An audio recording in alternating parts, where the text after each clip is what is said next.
We all love a classic butter cake, but I've got something even better. It's my brown butter cake. Browning the butter first adds an extra layer of nutty flavour to the cake, which is just perfect with pears. Now, before you turn on the oven, make sure the rack is in the centre.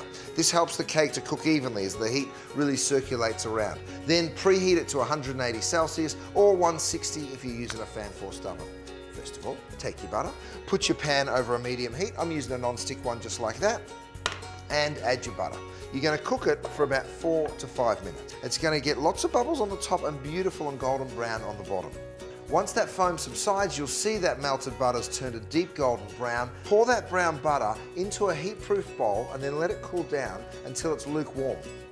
Now, you're ready to make the cake. Start with the dry ingredients in a bowl. So, we've got our flour, 1 1/4 cups to be precise, a cup of sugar, and some salt. Some baking powder.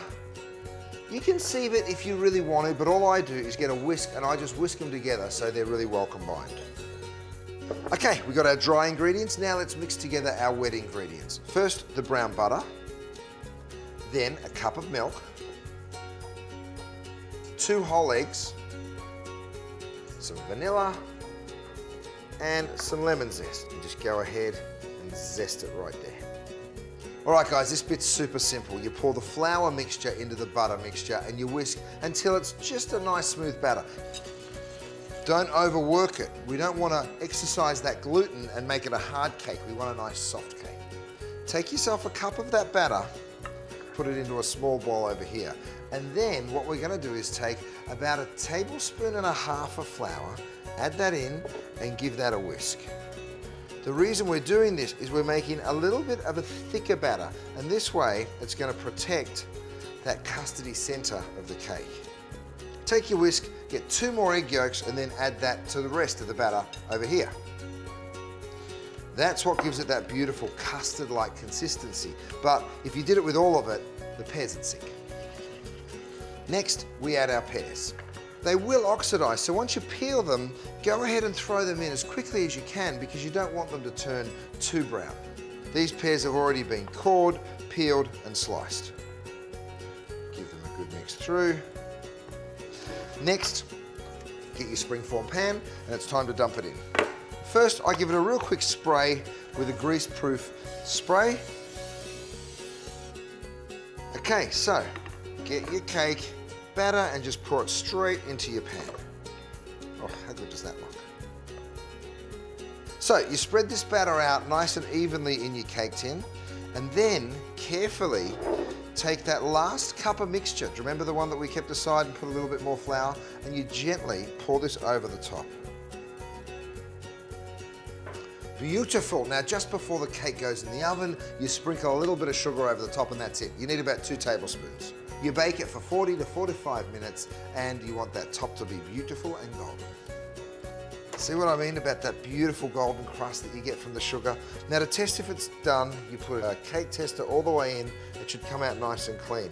That's perfect. So now we just leave it here on a wire rack to cool for about 5 minutes. Now, here's how you make the caramelized pears to serve with the cake. First of all, in a nice hot pan, you're going to melt the butter over a medium heat. And then you add your pear wedges. Perfect. And give them a little toss. Now you're going to cook them for about 8 minutes, turning occasionally. You want to make sure that you brown them on each side, and especially make sure you brown them on the skin side as well. After that 7 or 8 minutes is gone, we're going to add some maple syrup. And then just a little bit of water so it doesn't get too sticky. You stir that to make that beautiful syrup. The pears are done. Turn the heat off, and then I'm just going to take those and pop them into a bowl to cool ever so slightly.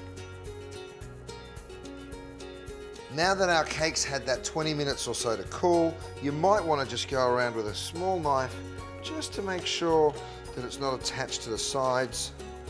If you greased it well, you might not have to, but I just like to know that when I release this springform, it's not going to tear the cake.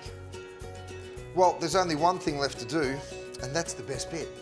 Cut yourself a nice big piece of that cake. I serve it with those syrupy pears, and then if you like, a little bit of cream.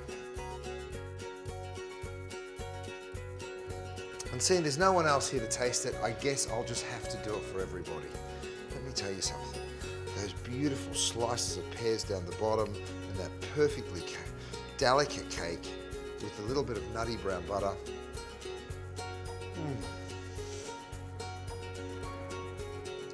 What are you waiting for? Go and make it.